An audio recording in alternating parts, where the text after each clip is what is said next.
You'll see on the screen here in fabulous blue, that's because of a translation problem from one file to another, so we apologize for that.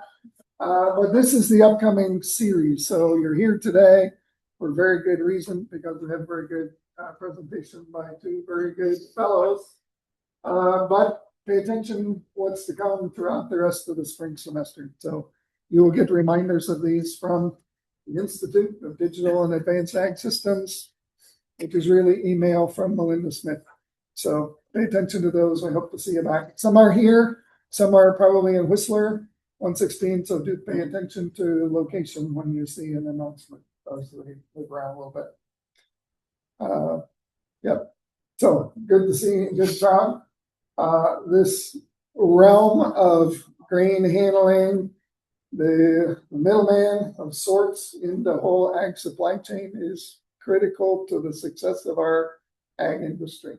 So I'm really glad to have a couple fellows from CGB here with us today. So Phil Burbrink is a project manager. He's been at CGB approximately 12 years. Just prior to that, a few years at Archer Daniels Midland, ABM. He is a Purdue ABE grad, so welcome home. Yeah. That was in 2010, and the building looks a little different now than it did then. You probably did some welding right here. I did. Or something like that. But I did, probably, yeah. Can give a seminar. We also have Doug Hasselbring. He is the general manager. And both of you are both from the Jeffersonville location, CGB on the river. Doug is a general manager. He's been at CGB approximately 21 years.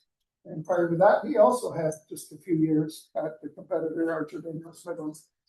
He is a Purdue Ag Econ grad from, let's see, I guess we do the math. That was way back in the 1900s. It was. So do welcome to Boilermakers back to campus.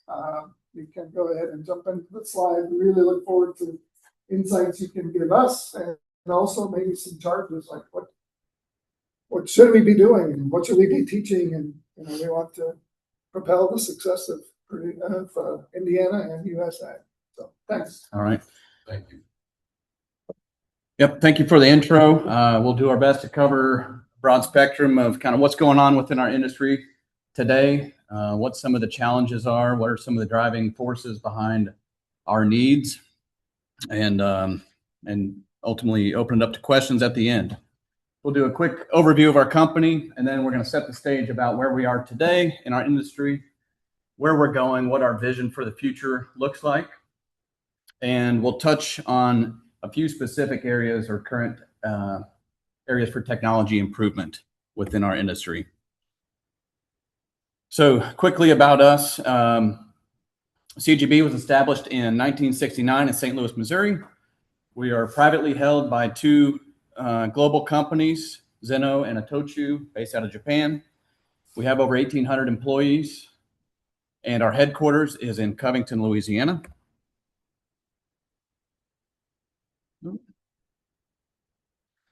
We've got a handful of different business groups here. Doug and I work primarily in our grain division. We also have a soybean processing division, terminaling and logistics, where we handle other bulk products, fertilizers, DDGs, and so on. We have feed ingredients and milling division. We dabble in some milling more recently. We also offer over-the-road trucking, ag landing, container shipping, barge fleeting, and bagging services. This map will give you just an overview of where our CGB locations are. We've got about 120 grain facilities. They're hard to see on this map. They're the small black dots here. But the key takeaway from this is notice our grain facilities are really concentrated on the inland river system. So that's key to who we are as a company. We're receiving grain delivered by trucks from farmers to our river terminals. We're unloading the trucks. We might store, condition, and blend that grain to some different grade qualities. And the vast majority of our exported grain from our facilities gets loaded onto barges on the Ohio, Illinois, Mississippi rivers. Those barges go down to the Gulf of Mexico, to our parent company elevator located in Convent, Louisiana. That's a Zeno elevator. Then they're unloaded, and that grain is put onto ships, and those vessels go overseas to feed the world from there.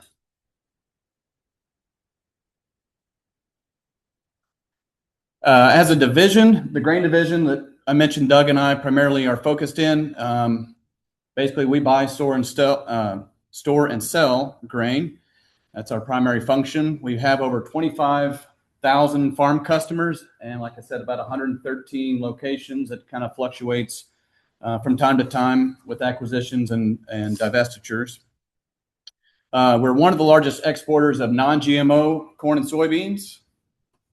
We handle lots of organic grain, and that's an increasing market for us. And we're currently ranked number 6 in North American grain majors, which basically means that's a ranking based on total licensed storage capacity. So we're 6th in North America with about 256 million bushels of storage space. Doug, we'll move on to setting the stage. You want to talk a little bit about current climate? Sure. Before I get started, can I get a show of hands? How many professors, how many grad students? Professors? And everybody else grad students, somewhere in between, just interested parties.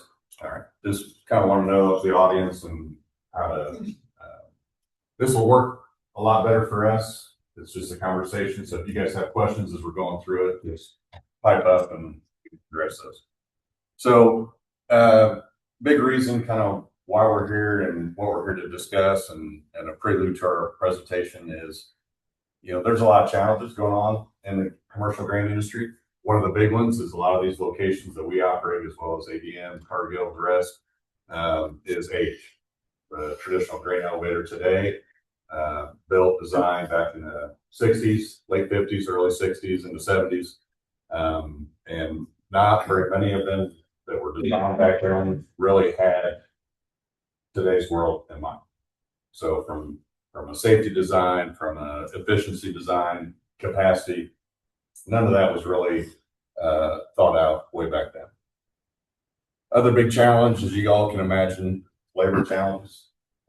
Some facilities, whether it's a large or small operation, requires a significant labor intensity for us to do what we do: load barges, rail cars, unload trucks, housekeeping, maintenance, all those things.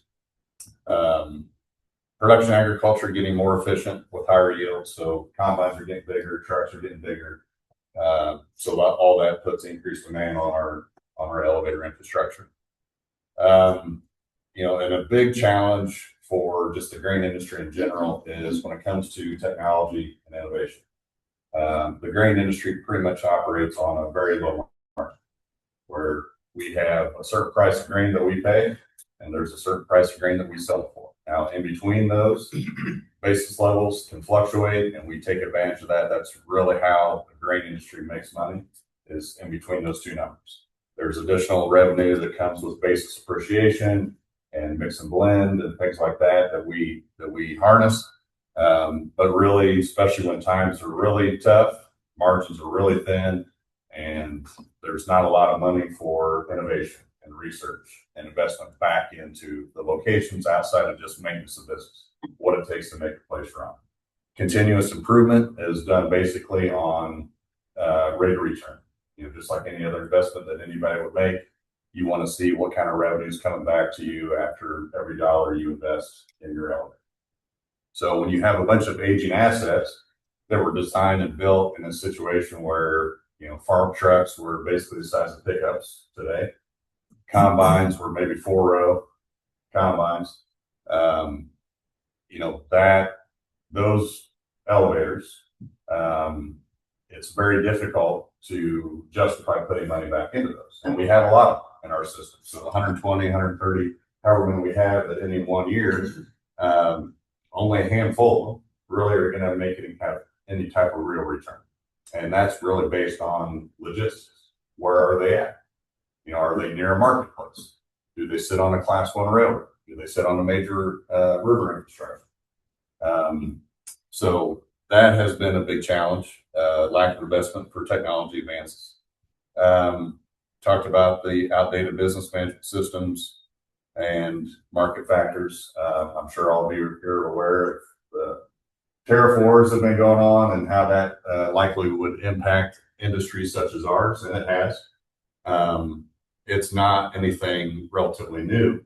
Those challenges have existed for many, many years. But this one especially is challenging what it's doing currently for us and how our river infrastructure. Phil showed you the map earlier about where all of our assets are located, and primarily CGB from its infancy has been driven by export, barge freight, trading, things like that. And when that starts to constrict, it puts pressure on us to have to go out and look at different markets. So a lot of that internal. So that is some things that we'll be talking about today and continued challenges that we face. Okay.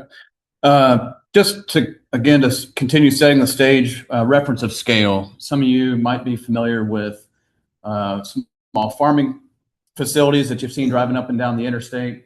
A typical farm might have somewhere between 1 and 10 storage bins, the largest of which may be 48 feet in diameter, 100,000 bushels capacity. They're going to convey grain between 5 and 15,000 bushels an hour, and maybe handle about 20 truckloads per day. CGB elevators, on the other hand, where we're servicing those 25,000 farmers that I mentioned earlier, we're much bigger and much faster. So our facilities have as few as 3 storage bins and as many as maybe 200 in some of the far west locations with many concrete silos. Our largest bin is 200 feet in diameter, and it's going to hold 2 million bushels of grain. Our conveyance rates between 20 and 55,000 bushels an hour. And our facilities will handle 300, 400, and up to 900 trucks per day in certain locations.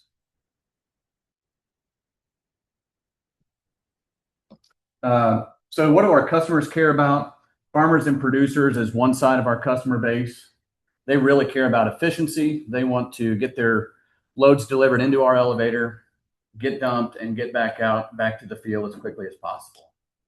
They also care about consistency, accuracy, and fairness of the grades. So when they come in, we sample their grain and we pay them based on the quality.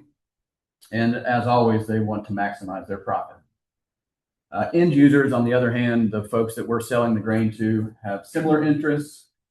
They're especially concerned with the grain quality and product consistency, traceability of those grains in some instances, our ability to execute deliveries on time and quickly, and sustainability is something that we still get asked about from time to time.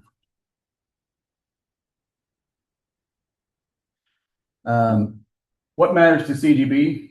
Again, we're here to service our customers. We hope to reduce risk moving forward, and that's continued customer employee safety improvements, reducing risk of equipment and product damage, product quality loss. We care about our production efficiency, increasing our throughput, handle, minimizing our downtime, and maximizing speed. We'll talk a little bit more about this in a few minutes, but inventory accuracy is really important to us, understanding how much grain we have, not only in a certain bin or at a certain facility, but as a company.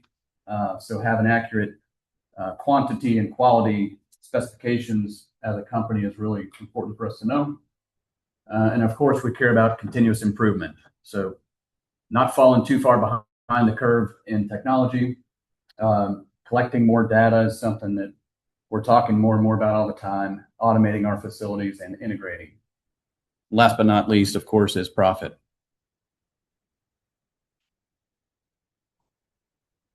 Doug, you want to talk about your vision for capabilities of the future grain elevator? Yeah, so the slide before kind of laid out what's important for us. You saw the customer at the top and kind of got into more commercially what drives us and what keeps us in the business. There's no doubt things are changing in our industry, and we have to adapt. and something that I've always felt was going to be an eventuality that we have to start designing for or engineering for. We can't go back in the past and redesign all these 80-year-old elevators, right? But what we can take advantage of is when there are opportunities for improvement or changes that we're putting in. You know, if we're changing out a 12,000 bushel an hour drag conveyor, do we go back in with 12,000 or do we go 24,000? You know, just that kind of school of thought is what we've been doing for the last 2 or 3 decades, within reason.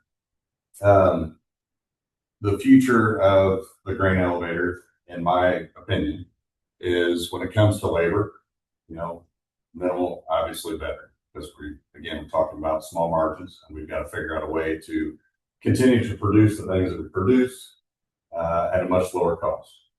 Okay, because the margins just aren't there to run a 1,000,000 bushel grain elevator with 10 employees anymore. The math doesn't work. Because what happens to a 1,000,000 bushel grain elevator with 10 employees is they're no longer a grain elevator over here. So our goal is to design our future elevators and redesign our existing elevators to where they would be ran by as low as 2 employees, ideally 2 employees. CGB's got a 2-employee rule. Just for safety reasons, you have to have 2 employees, so that is the minimum number that we would want. So that requires a lot of automation, a lot of sensors, a lot of cameras, a lot of technology. We want to get to a point where the farming customer, as it changes and as their technology changes and the size of their vehicles and how they operate their farms changes as well, we want to give maximum flexibility to our farming community. So we want them to be able to deliver whenever they want.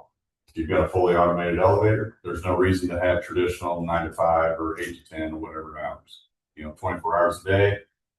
We want to have a delivery act where instead of them showing up, getting out of the truck, walking up to the office and saying, okay, this load of grain is for Bob Smith, and I need 1/3 to go to this land trust and 1/3 to go to this grandson and 1/3 to go here. They can do all that from their mobile phone before they even get to the elevator. And with geofencing, crowdsourcing, they should be able to look right at their phone and say, hey, you know what? I thought about getting in my truck and going down the elevator right now, but I'm looking at that elevator and there looks to be a truck line of an hour. I'm going to wait until noon to go down. All that should be accessible to them. So that, in terms of where we want our face or how we want our elevator to be positioned to our customer, those are big things. As it relates to the facility itself and operational mechanics, I think tomorrow's grain elevator employee are going to be technicians. They're not going to be your normal laborers out there. They're going to be multifaceted. They're going to be electricians. They're going to be computer programmers. They're going to be able to do code source. They're going to be able to change a bearing, change an elevator bucket, dump a truck, load of bars. They need to be able to do it all. So basically specialists, mechanics, that can also do the operational functions of an elevator when need be. And those are the people that are going to be sustaining our world in the future. So as we're looking at future employees, that's kind of what we're looking at, as someone that can manage the process, understand the P&L, but also do all the different things that's going to require in a digital age grain elevator. This gets into kind of the next one here, grain operations digital assistant. We can't do the things that we want to do in the future without data. Okay, that drives everything. It drives everything today. And when we make decisions as a grain elevator manager on what we invest in or how much we're paying for grain, it's all based on data. Whether it's weather data, whether it's barge freight data, it's all relative to that. So we need to have a way. The commercial grain industry has been very poor operationally at utilizing data that's available. We're really good at adding systems. We have a hazard monitoring system, we have a PLC system, we have a grain temperature monitoring system. We have all these different pieces of software that help us do everything from maintenance to hazard monitor or hazard communication, right. MSDS sheets, all that kind of stuff. But we never take that data, harvest it, analyze it, and try to find trends to help us make decisions on where we should be spending the dollar, but also spending our time to maximize profit, revenue, and efficiency. So one thing that we've been really focusing on is a way to work with our partners internally to develop a way that integrates all of those systems together, an Alexa, if you will, for a green elevator. So imagine being able to come into your office every morning, sit down and say, hey, you know what? We'll use Alexa for the time being. Alexa, tell me, what my average grain inbounds were for yesterday. Compare that with, you name it. They should be able to spit all that stuff out. We want to get to a point where it comes to maintenance, where the computer automatically tells you when it's time to service. Right now everything's based on a calendar. Okay, it's January. Well, it's time to do all the drags and the screw conveyors. Okay, well, now it's February, so now it's time to do all the elevator legs and the barge winches. Okay, we want to get to a point where we're utilizing usage as a metric. So there's no sense inspecting the grain elevator leg that only runs twice a year for about an hour, right? So we want to get to a point where we're reading the hour meters on all of our motor control centers and let that feed information back to us and say, hey, you know what, this piece of equipment's now ran 100 hours. It's time to change out the bearings. It's time to change this. So that type of data, we're not utilizing as effectively as we need to. Not that we want to. This is a need that everybody in our industry is going to have to get to if they're going to sustain operations. Okay, so that AI assistant for facility manager is key, and we're working, making strides getting to that point. Obviously, data analysis comes in with that. Faster, more efficient operations. All this stuff is going to get us there. What has always stifled innovation when it comes to the grain industry is when you start looking at specific technology and say, hey, it would be nice if we could dump a load of grain in this machine and it tell us all these things. And likely we will have that technology at some point here in the near future. But you also have to look at it and say, okay, is farmer A, is he going to be okay coming to the elevator, you taking his grain, putting it in that machine, and it taking him 2 minutes longer at the scale than it does today? And those are things that you factor in. So when we are interviewing different companies, vendors, different technologies, that's one of my first comments is, okay, that sounds great and it looks good and it's accurate, but how much longer is that going to make that farmer sit there at that one point that he did before it was done manually? So there's a point in there that you really have to pay attention to. Technology is not always the answer, especially if it slows things down.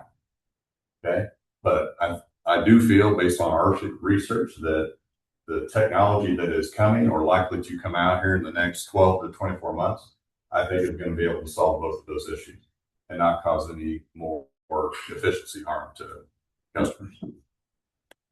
All right. So Doug already touched on this, but having fewer employees to operate some of these large facilities, it's going to require some different skill sets. Again, he touched on these. I won't read them all, but a more technically skilled employee is going to be required, whereas today we've got lots of laborers that might be pushing a broom or they're unloading trucks, cranking truck hoppers. We have maintenance men, we've got electricians, but in our mind, the future employee is going to need to have a broader skill set to encompass multiple facets of their education. So how do we think we're going to achieve this vision? Again, it's going to require us to discover, develop, and deploy various pieces of automation to help us run our facilities. With that automation and eliminating employees, we help to reduce the risk that we talked about earlier. We're increasing our efficiency and throughput, decreasing costs, and optimizing the quality of our outbound grain that's going to our customers. We want to maximize data collection. I think that's going to be key to understanding where do we start to automate. First, we deploy sensors, we gather data, and that data is going to point us towards the highest priority area that needs to be automated first. And this data collection will foster real-time decision-making. We have a very volatile environment with market and so on, so we need to be able to execute quickly and pivot quickly as well. Plans change a lot in the grain industry. So having data available at our fingertips will help us to make those decisions better. And with that data, as Doug already mentioned, we want to achieve full integration of all of our data collecting devices, and then deploy some AI analytics to unlock relationships that we haven't even thought of before. But I think AI can help us to get there. Okay, so painted the very big broad picture of a more automated facility with lots and lots of data collection. So now we're going to dive into just a few key operations cases that plague us today with various little issues. They're complex problems.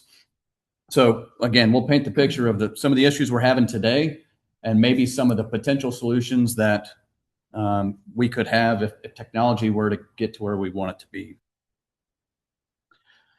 So the first case is in our grain receiving operation. This is the initial starting point of our grain elevators, where the farmers are delivering their grain to us in their semis. They pull up today, they have an RFID card, most of them, that they're going to swipe at a kiosk, and their basic customer information is automatically input into our accounting software. From there, we have employees that sit in this control room, and they are manually operating joysticks to move this hydraulic probe, which you can see here.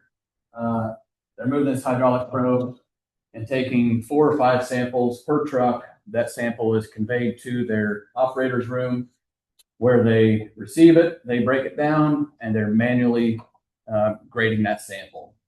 So, yep. The GAC there you can see is a moisture meter. That's the most automated device in the entire process. Moisture testing. Yeah, it's been around for I don't know how many years.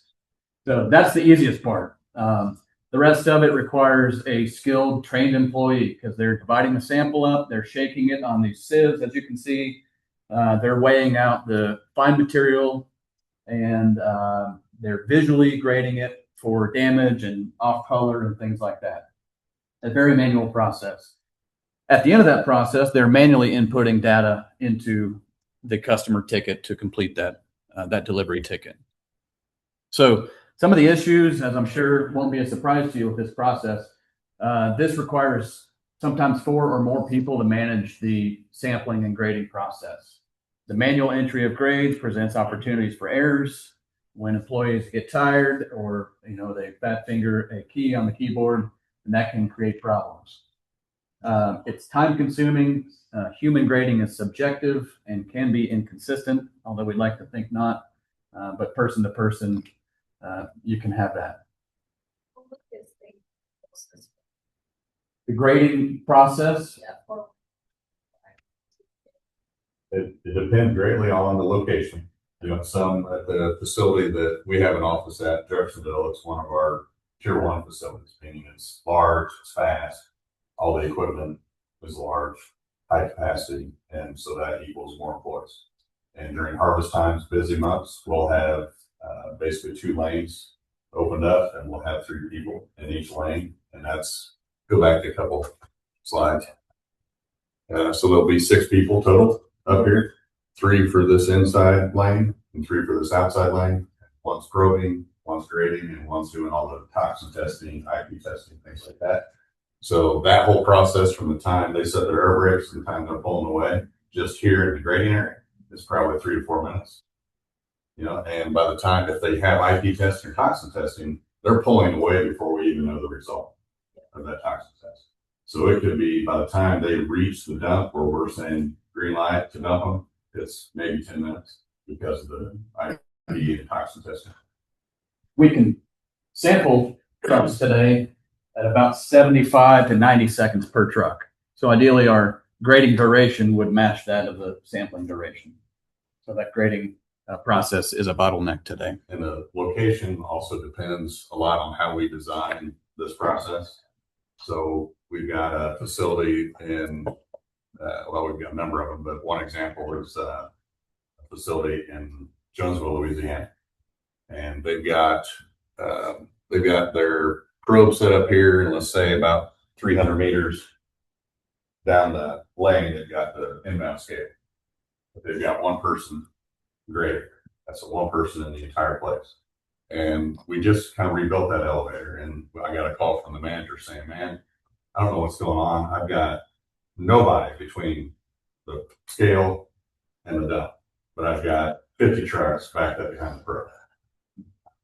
Okay. Well, if you've got that setup, then the bottleneck is the fact that you've got an efficient system built for efficiency, but you're only utilizing one employee to do it. Because when you have your scale and your probe separated, it's really two functions, right? And they are designed to be done simultaneously, not independently. So when you got one person, he probes, and then he's going to have to go over here and he's going to have to grade, right? Meanwhile, that truck goes to the scale, is waiting for someone to scale him in, and the next truck pulls underneath the probe. So he's busy grading. He's got a truck at the probe and a truck at the scale. Neither one's getting any attention because he's busy grading. So we said, hey, just add one more person, and then the line went away. Okay, so now there's some places that a smaller elevator that's dumping maybe 20 to 30 trucks a day. Yeah, one person is all you need. But here's where technology really comes into play, is if you had an auto probe, that did this whole function completely autonomously, where all you did is just hit a button as soon as you see the truck come in, and now all that process is done. And then couple with that an auto grading technology where you take the subjectivity completely out of it. Because it's very inefficient the way it's all done today, but there's also political climate involved where farmers are starting to be very uneasy about the subjectivity of grain grading. And they can't control the quality of the individual that we're hiring to do the grain grading. We say they're certified. We say, we point to the plaque on the wall that says this guy was trained. What was his training like? Is there any standard to that? Well, every state's different. And that is true. Every state is very different. In Ohio, you basically just make a phone call and you get a license. In Indiana, you got to take a class. In Louisiana, it's even worse. So there's all kinds of subjectivity involved with it. Very, very little standard. And I can definitely see, having been on the other end of a very angry farmer after being discounted 90% of the value of his bushel of grain, I can understand why they're upset. But there has to be some kind of standard, and that requires federal involvement. So if we're ever going to get to automating this process here, the feds have to get intimately involved, which they are. And they have to pick the technology that is going to be the learning. And they force, go ahead. No, I finished the thought. Okay. So the first thing they have to do is they have to get the exporters down in the Gulf to adopt that technology. And then when everybody like us knows that that's how my barge and my train is getting graded is based on that technology, then I go and buy that technology because I want mine to match up with theirs, because that's who's discounting me. Just like I'm discounting the farmer, the export house in Louisiana is discounting me. And that's when this little guy right here came about. That's exactly how that happened. Is exporters started with the Dickie John, and then the rest of us went and bought. Okay. Doug, just what proportion of loads do you reject? So I'm thinking about sequencing here. One of the issues is toxins and bees. Those can sometimes lead to a rejected load. Is that right? It can. What's the proportion of that in a typical season? Man, I know I keep saying this, but it just depends on the location. Because some locations I can deal with that. Like as long as it's not a federally mandated thing where there were years where we had a bunch of wheat laying down in the fields, flooding. Okay, if those get flagged, I can't do anything with that because the feds are gonna, if I get caught handling that grain that might have some kind of toxicity level that's above a certain standard, I can't put that in the feed and food system, right? If I do, then I get penalized big time by USDA. So if it's just toxin and it's, let's say, not good for, doesn't meet the level of human food consumption, well, there's alternatives. right? There's cattle feed, there's hog feed, there's chicken feed. There's a lot of alternatives that I can, if I have the ability to segregate it. So if it's high in vomitoxin or high in alpha toxin, and I have the ability to segregate that load, I'm going to do that because financially it benefits me to not reject that farmer load and discount. So if it's $5 corn, that's what the market is. And our discount rates for alpha toxin over 20 parts per million is, 50 cents. Absolutely. I'm going to take that 1,000 bushels and I'm going to store it, and then I'm going to make money on the other side. So from a percentage in the country, I'd say it's very high. If it's a landlocked facility that has no rail or barge outlet, I'd say that percentage is probably pretty high during years where alpha toxin or vomitoxin might be prevalent, because that's not every year. It is in the South, not so much in the North. Just think about, you've got a 6-minute queuing period right there that you mentioned. What's that? 6-minute queuing Yeah. period there before you decide dump or don't dump. Right. But the question would be, if you have the facilities to handle it, dump them anyway. Yeah. But put it in a segregated place Correct. until you decide where it can go, and now you don't have the line problem. And to that point, As opposed to, let's spend money on technology. Absolutely. To do the automated side here, you just got to make it. but even technology that we talk about automating the grain process. I was at the think tank sponsored by the USDA in Lubbock, Texas, about 2 years, and they brought all these industry experts in to the triple, or is it 4 6s? I think it's the 4 6s range. That's where they had this thing, and so they had all of us in there, and they're all talking about technology. And there was a gentleman from Foss who's makes NIR machines and all kinds of things. Swedish company, I believe. Yeah. And he stood up and he's like, I've solved this. Our company has solved the vomitoxin, alpha toxin issue, but your government will not let us in to the United States. I don't know if he's right. I don't know if he's wrong, but he basically said that the vomitoxin, alpha toxin testing has already been solved and it can be done almost instantaneously through one of these machines. It looks very similar to this, a little bit bigger and wider. So that stuff is being worked on and it's out there, and it shouldn't have to be a binary choice. Either you do this, you do that. We should be able to do it all with the technology that's out there. And AI, it's doubling every week. So I would hope, based on what I have learned and the people that I talk to, that a lot of the problems that Phil and I are talking about today with the technology that is either out there or about to get released, the solution is that should make not only the customer, the farming customer happy, but the rest of us in that supply chain happy as well. So just a question. What is the possibility of actually having, so when these trucks are loaded, having it done, as the trucks are loaded, having the quality testing as opposed to doing it at the receiving end?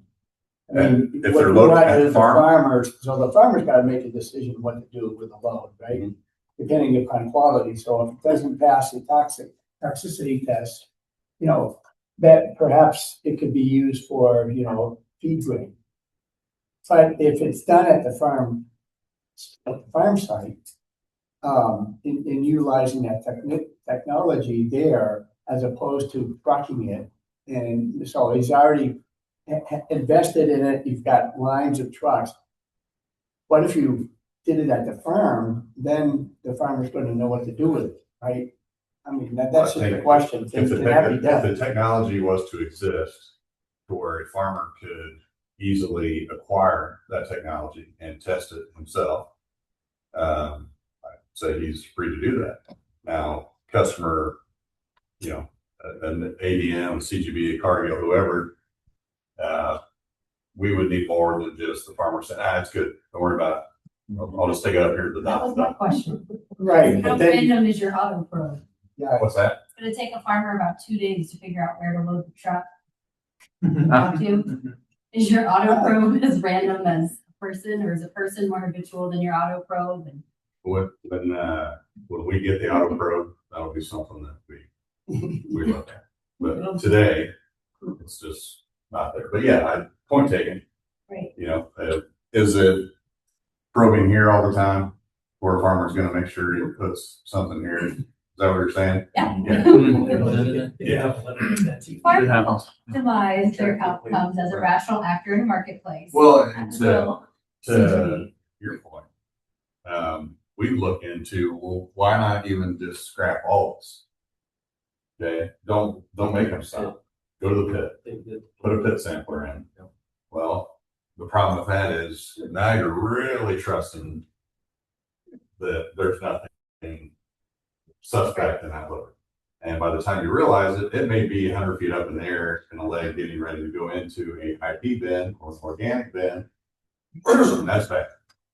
So, you know, and we've talked about that. We've talked about having everybody been to Disney World, okay, fast pass line or whatever it's called nowadays, where they monetize it. All right, say, okay, if you don't want to wait in line, pay me money. Okay. Well, same goes at an elevator. If you have certain trustees, if you will, or farmers that you really trust, you know they're not going to screw you somehow, you can say, hey, you can deliver 24 hours a day. There's never going to be anybody grading you. You get on scale, it's all automated, it's all taken care of. You dump in this bin, that thing's all going to be completely done. And we'll take random samples through the pit and we'll test your loads, you know, once a week. But if we find that you did screw us, then the free ride's over, you're back in the wait line.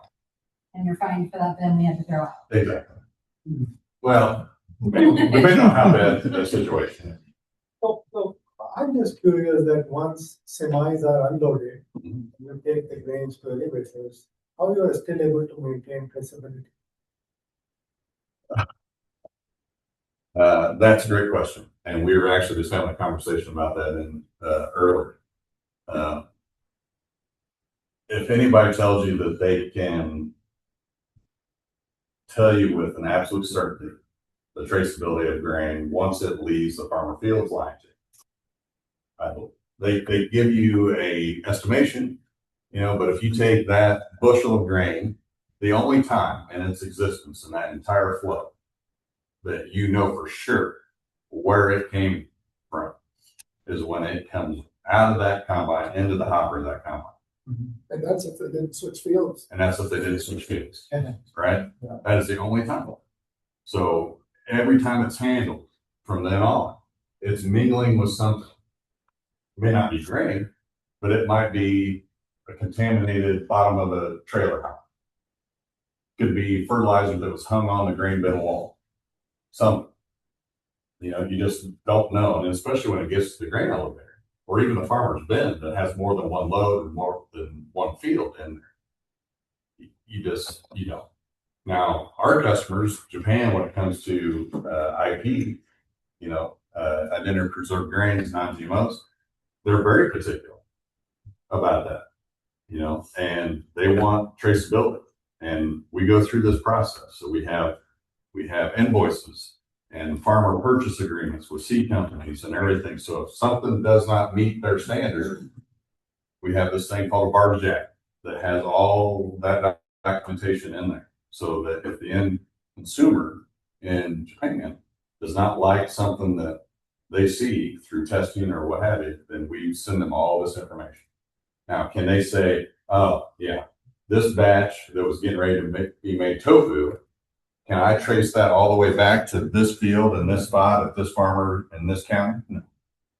Now, on paper, theoretically they can, but reality they can't. I met with a farmer in Arkansas who was growing soybeans for making miso in Japan. Yeah. And they were saying that they were getting premium price for growing it. And then they were directly supplying it. Yeah. Now there are programs that they would say, let's say you grew that specialty soybean, Phil grew that specialty soybean, and we've got multiple elevators throughout the country that are all collecting that very same soybean. And they all load their barges with that soybean. And an export elevator, let's say Convent, Louisiana, has a bin that is specifically for that soybean. And we call them grocery boats that come in where they can put multiple commodities in one hold in an ocean vessel. So they'll put generic corn on the bottom, they'll layer with plywood, plastic, and they'll put soybeans on top of that. And then they'll just keep stacking it. because you don't have enough bulk volume in that specialty soil. So, right, but you don't want to let a hole go completely or not completely full. So they advertise that, and in those situations, traceability becomes that much better.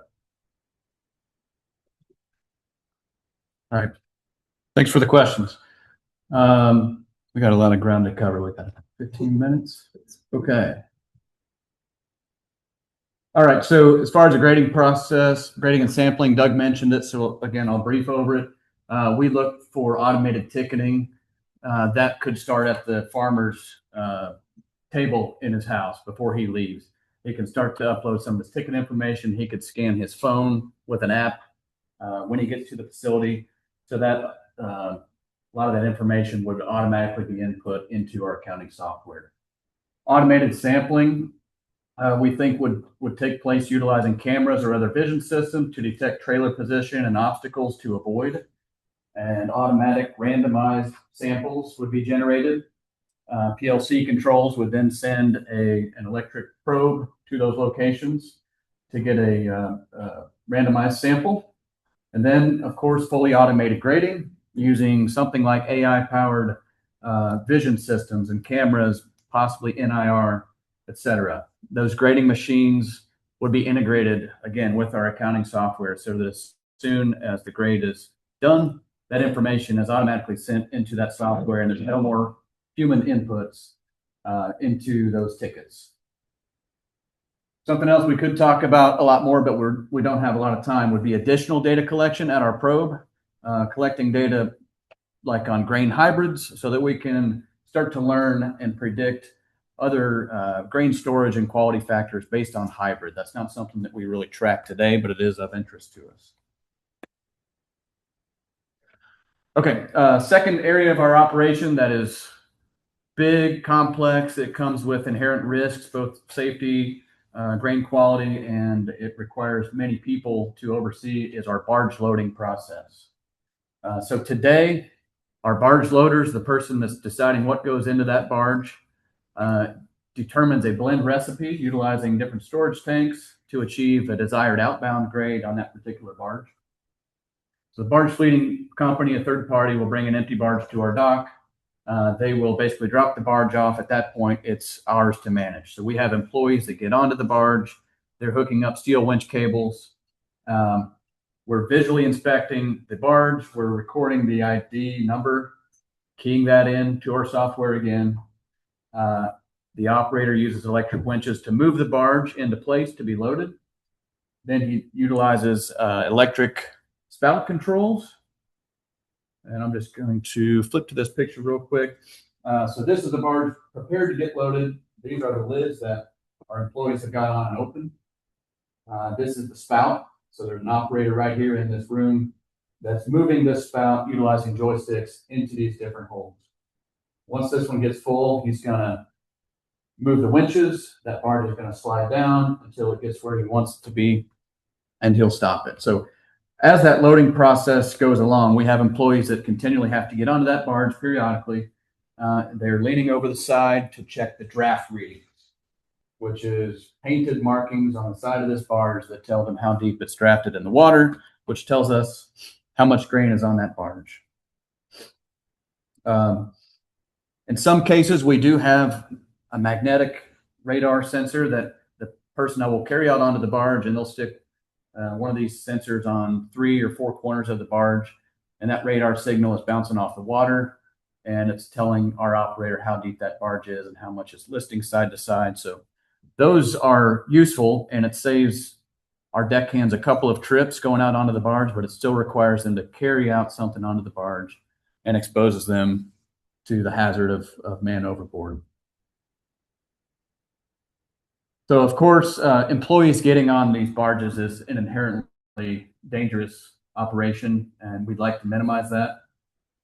Other challenges are that the final desired barge grades, when you've got about 60,000 bushels going onto a barge, those are not easily achieved today when some of our operators are just kind of using experience and intuition about what's in this bin and what's in this bin. And when we blend that together, their accuracy on achieving that target grade is not always spot on.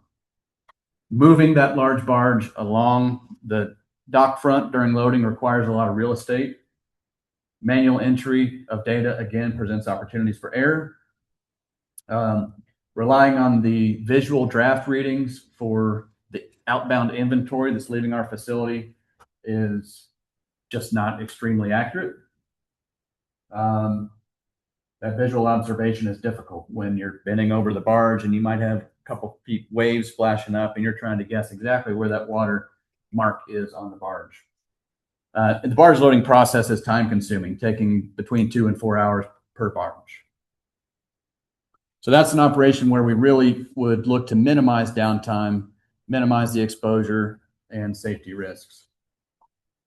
So surprise, surprise, our vision for barge loading would be a fully automated barge loading operation. We would have a database of barges and barge information, possibly a camera system, right? As the barge pulls up to our dock, this camera would recognize the barge ID number. It would reference the barge database and input the specifics of that barge into our loading sheet, which would tell us how much grain can be put onto the barge, how many tons per inch of draft that particular barge can hold. Our blend recipes would be automatically generated based on known digital inventories, so no more human kind of guesswork on which bins to pull from at what percentage to reach the desired grade. It would be great if we could have automated barge lid openers. That's a big challenge, right? But if you had a robot of some type, possibly, that could open those lids on the barge so that we did not ever have to send an employee out there, that would greatly reduce the risk of man overboard and injury.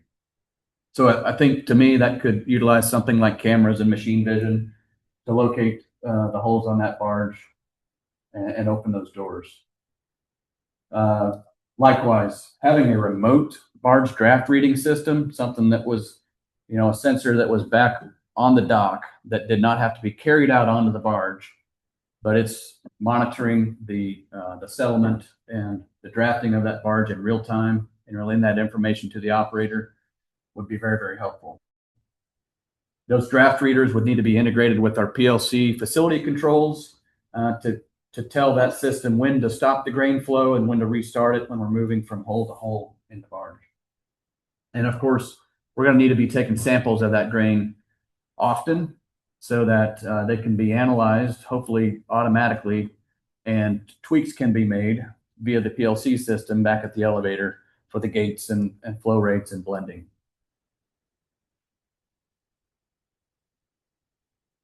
Okay. One other pain source today is our inventory management. Inventory management is really about quality and quantity. Right now, I'm mostly going to be focused on our quantity measurements in these large grain storage bins.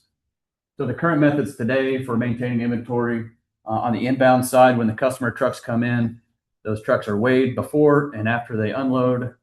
That grain mass is shrunk within our book inventory software based on its grade, its moisture content, and sometimes its FN. We also then apply a handling shrink factor to that grain, which is an assumption that when we elevate the grain up the leg, it's going to experience some breakage, some degradation, and what used to be 1 bushel of grain is now going to be 0.99 bushels of grain. But again, those are assumptions and those aren't always realized. Mass then is converted to standard bushels, which is 56 pounds for corn and 60 pounds for soybeans. So once that grain gets into our storage, we do routine size ups at least every month, where today that looks like someone climbing to the top of the bin, and usually they're dropping a tape measure in one location, possibly 2 or 3 locations, getting some airspace measurements. Based on known grain bin dimensions, we can calculate how much grain volume is inside of that bin. We'll apply a volumetric pack factor to that volume based on the test weight of the grain. And then that volume is converted back to mass. On the outbound side, when that grain leaves our facility, as I mentioned before, we're tracking the bushels outbound primarily with our barge draft readings. And we don't know the final weight that was exported from our facility until it reaches its destination in the Gulf and it's unloaded and weighed at the destination. So there's a time lapse there where our inventory is not always reconciled very well. So as I mentioned, these monthly physical size ups are inconsistent versus book inventory. That happens a lot. We'll see longs not very often and shorts in our inventory more often today. Our inventory software assumes a perfectly conical shape of grain for the most part. So when our guys are going up and they're taking two measurements with a tape measure, they're going to measure one at the sidewall and one at the center of that bin. The software, once we plug those measurements in there, it assumes a perfect cone. But in reality, it might be some other shape, and we're not to account for that today, just based on solely those 2-point measurements. The discrepancies in book inventory and physical size ups aren't realized very quickly today, so it might go on for a month or more before it's realized, and at that point, it's grown and it's a harder problem to identify and trace back to where the inventory started to diverge. The pack factors that we're using today are based on outdated USDA charts that were developed, I think in most cases, for much smaller farm bins. And like I said, we've got these 200-foot diameter, 2 million bushel bins, and I really don't think there's been any significant studies on how grain packs volumetrically in storage that large. Moisture and handling shrink factors are universally applied, but as I mentioned, those aren't always necessarily realized in storage.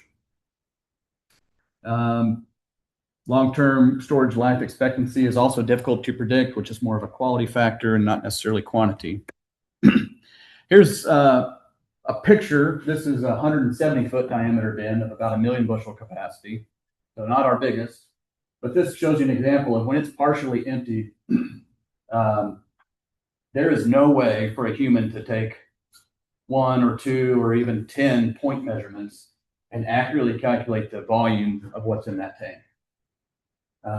Even if we could accurately calculate the volume, we have a lot of trouble knowing what the test weight is, what the bulk density is when we convert it back to mass. So knowing the test weight that remains in that tank is something that needs to be improved upon. These are just 2 other LiDAR scans of large tanks that show some of the profile and demonstrate that it's not always perfectly conical or inverted cone shape. So our future vision for improved inventory quantity measurement would include something like LiDAR or other 3D imaging technology to capture the entire grain surface and precisely calculate the volume. It must work in a dusty environment and be rated for that environment. So that's one hurdle. We would have improved methods for knowing bulk density of residual grain in the bins. Sensors or something like that to know what's left in there after some of it's been emptied out would help us more accurately account for our inventory. A user interface with real-time 3D visibility on their computer of what's in storage at any given time will help the operator to determine how to store their grain, which bins to go to, and how much time they've got left, until a certain bin is full. I briefed on this earlier, but improved data on grain properties based on hybrid or more predictable stored grain behavior. We're interested to know if different hybrids have different brittleness factors and if there's been any studies done on that, so that we can, if we're collecting the hybrid data, we might be able to better predict how much it's going to shrink in storage based on breakage.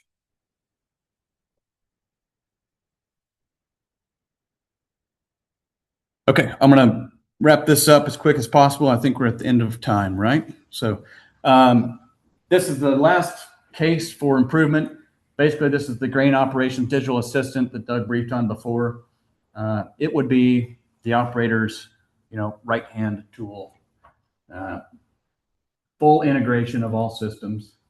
Currently, we have nothing of the sort.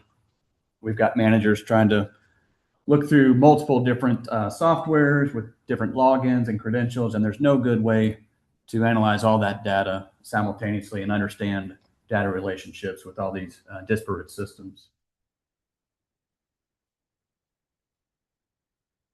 So our vision is what that would require would be a centralized IoT database, collecting information from temperature sensors, speed sensors in our operation, maybe things like financial spending and motor brands and grain quality, et cetera, so that we can find relationships between all those different assets. And a user interface to go along with that database, where our operators could see the real-time facility health and performance, and someone at a higher management level could see the performance of multiple facilities at once and understand how, as an organization, we're performing. This would give our operators the ability to have live and on-demand and customizable reports and dashboards, and hopefully graphical software as well. Pretty simple vision, just concept of what this AI database assistant would look like.